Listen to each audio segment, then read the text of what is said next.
Pour l'instant, les économies tiennent bon, même si c'est de plus en plus difficile.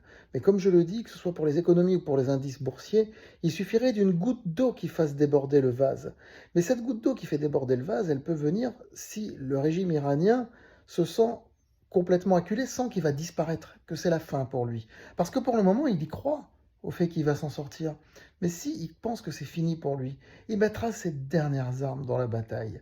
Et ces dernières armes, ça peut être par exemple de bombarder les usines de désalinisation de l'eau en Arabie Saoudite. Mais là, ce serait un cataclysme. Ça voudrait dire que la région n'a plus d'eau. Vous imaginez un petit peu la catastrophe. Mais vous savez, un individu ou un groupe d'individus, un régime, ce que vous voulez, qui se sent acculé, est capable de tout.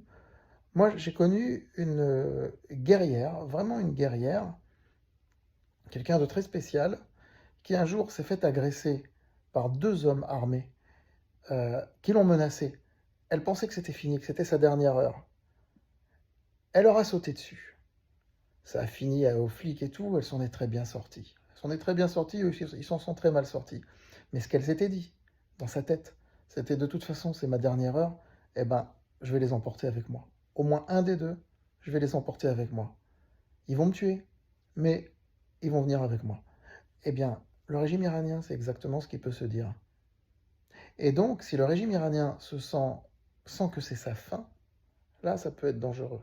Effectivement, ça peut être là la goutte d'eau qui fait déborder le vase. Donc, on reste très prudent.